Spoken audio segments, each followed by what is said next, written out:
हर हर महादेव। कार्तिक मास महात्म्य कथा का तीसरा अध्याय। दूसरे अध्याय में भगवान श्री कृष्ण सत्यभामा जी को उनके पूर्व जन्म की कथा सुनाते हैं और बताते हैं कि किन पुण्य कर्मों के परिणाम स्वरूप भगवान श्री कृष्ण उन्हें पति रूप में प्राप्त हुए, और कार्तिक मास में किए गए स्नान, दान, तप, जप, उपवास, व्रत आदि का महत्व बताते हैं। आज तीसरे अध्याय की कथा आगे देखते हैं। भगवान श्री कृष्ण सत्यभामा जी के बीच क्या वार्तालाप होता है। बोलिए श्री कृष्ण भगवान की जय। सत्यभामा ने कहा, हे प्रभु, आप तो सभी काल में व्यापक हैं और सभी काल आपके आगे एक समान है, फिर भी ये कार्तिक मास ही सब मासों में श्रेष्ठ क्यों? जब आप सभी समय में व्याप्त हैं तो ये कार्तिक मास सभी मासों में श्रेष्ठ क्यों है? आप सब तिथियों में एकादशी और सभी मासों में कार्तिक मास को ही अपना प्रिय क्यों कहते हैं? इसका कारण बताइए। भगवान श्री कृष्ण ने कहा, हे भामिनी, तुमने बहुत अच्छा प्रश्न किया है, मैं तुम्हें इसका उत्तर देता हूँ, सुनो। इसी प्रकार एक बार महाराज बेन के पुत्र राजा पृथु ने प्रश्न के उत्तर में देवर्षि नारद से प्रश्न किया था, और जिसका उत्तर देते हुए नारद जी ने उन्हें कार्तिक मास की महिमा बताई। और कार्तिक मास की महिमा बताते हुए नारद जी ने कहा था, हे राजन, एक समय शंख नाम का एक राक्षस बहुत बलवान एवं अत्याचारी हो गया था। उसके अत्याचारों से तीनों लोकों में त्राही त्राही मच गई। उस शंखासुर ने स्वर्ग में निवास करने वाले देवताओं पर विजय प्राप्त कर इंद्र आदि देवताओं एवं लोकपालों के अधिकारों को छीन लिया। उससे भयभीत होकर समस्त देवता अपने परिवार के सदस्यों के साथ सुमेरु पर्वत की गुफाओं में बहुत दिनों तक छिपे रहे। तत्पश्चात वे निश्चिंत होकर सुमेरु पर्वत की गुफाओं में ही रहने लगे, क्योंकि वो सुमेरु पर्वत की गुफा में सुरक्षित रहे, इसलिए वो वहीं निवास करने लगे।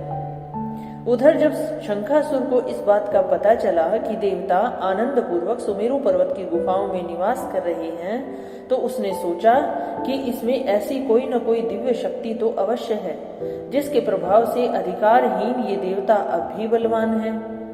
इनके सारे अधिकार, सारा राज्य सभी छिन गया, फिर भी ये बलवान हैं और फिर भी ये सुरक्षित हैं, तो यहाँ कुछ न कुछ दिव्य शक्ति अवश्य है।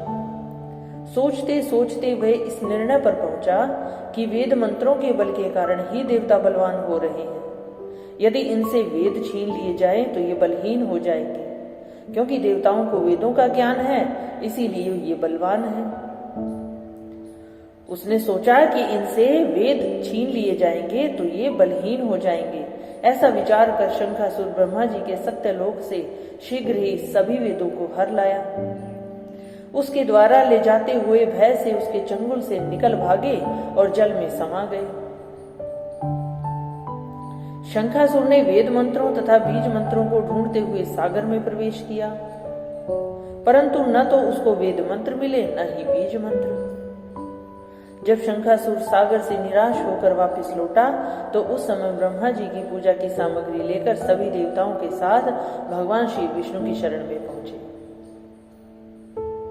ब्रह्मा जी सभी देवताओं के साथ भगवान श्री विष्णु की शरण में जा पहुंचे और भगवान को गहरी निद्रा से जगाने के लिए गाने बजाने लगे और धूप, गंध आदि से बारंबार उनका पूजन करने लगे। धूप, दीप, नैवेद्य आदि अर्पित किए जाने पर भगवान की निद्रा टूटी और देवताओं सहित ब्रह्मा जी को अपना पूजन करते हुए देख वो बहुत प्रसन्न हुए। कहने लगे, मैं आप लोगों के इस कीर्तन एवं मंगलाचारण से बहुत प्रसन्न हूँ। आप अपना अभीष्ट वरदान मांगिए, मैं अवश्य प्रदान करूंगा। जो मनुष्य आश्विन शुक्ल की एकादशी से देवोत्थान एकादशी तक ब्रह्म मुहूर्त में उठकर मेरी पूजा करेंगे, उन्हें तुम्हारी ही भांति मेरे प्रसन्न होने के कारण सुख की प्राप्ति होगी, अर्थात उन पर मैं बहुत प्रसन्न होऊंगा। आप लोग जो पाद्य, अर्घ्य, आचमन और जल आदि सामग्री मेरे लिए लाए हैं, वे अनंत गुणों वाली होकर आपका कल्याण करेंगी। शंखासुर द्वारा हरे गए संपूर्ण वेद जल में स्थित हैं। शंखासुर जिन वेदों को हर लाया था, वो सभी वेद जल में स्थित हैं। मैं सागर पुत्र शंखासुर का वध करके उन वेदों को अभी लाई देता हूँ। आज से बीज मंत्र और वेदों सहित मैं प्रति वर्ष कार्तिक मास में जल में विश्राम किया करूंगा। अर्थात कार्तिक मास में बीज मंत्र और वेद दोनों मेरे साथ रहेंगे और मैं जल में विश्राम किया करूंगा। अब मैं मत्स्य का रूप धारण करके जल में जाता हूं। तुम सब लोग मुनीश्वरों सहित मेरे साथ जल में आओ। तुम सभी देवता और मुनीश्वर सभी मिलकर मेरे साथ जल में चलो। इस कार्तिक में जो श्रेष्ठ मनुष्य प्रातः काल स्नान करते हैं वे सब यज्ञ के अवभृत स्नान द्वारा भली भांति नहा लेते हैं। जो मनुष्य कार्तिक मास में प्रातः काल स्नान कर भगवान की पूजा करते हैं वो यज्ञ के अवभृत स्नान द्वारा भली भांति नहा लेते हैं।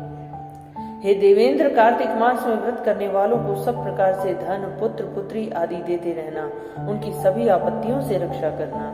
हे धनपति कुबेर, मेरी आज्ञा के अनुसार तुम उनके धन धान्य की वृद्धि करना, क्योंकि इस प्रकार का आचरण करने वाला मनुष्य मेरा रूप धारण करके जीवन मुक्त हो जाता है। जो मनुष्य जन्म से लेकर मृत्यु पर्यंत विधि पूर्वक इस उत्तम व्रत को करता है वो आप लोगों का भी पूजनीय है। आप सभी देवता भी उसको पूजोगे, ऐसा मैं वरदान देता हूँ। कार्तिक शुक्ल पक्ष की एकादशी तिथि को तुम लोगों ने मुझे जगाया है, इसलिए ये तिथि मेरे लिए अत्यंत प्रीतिदायनी और माननीय है। हे देवताओं, ये दोनों व्रत नियम पूर्वक करने से मनुष्य मेरा सानिध्य प्राप्त कर लेते हैं। इन व्रतों को करने से जो फल मिलता है वो अन्य किसी व्रत से नहीं मिलता। अतः प्रत्येक मनुष्य को सुखी और निरोग रहने के लिए कार्तिक महात्म्य और एकादशी की कथा सुनते हुए उपयुक्त सभी नियमों का पालन करना चाहिए और वो मनुष्य अवश्य ही मोक्ष के भागी है और मेरे लिए अत्यंत प्रिय है। बोलिए श्री विष्णु भगवान की जय हो। कार्तिक मास कथा का तीसरा अध्याय समाप्त हुआ। आगे के अध्याय सुनने के लिए आप चैनल को लाइक, शेयर और सब्सक्राइब जरूर कीजिएगा। हर हर महादेव। बोलिए भगवान श्री कृष्ण की जय हो।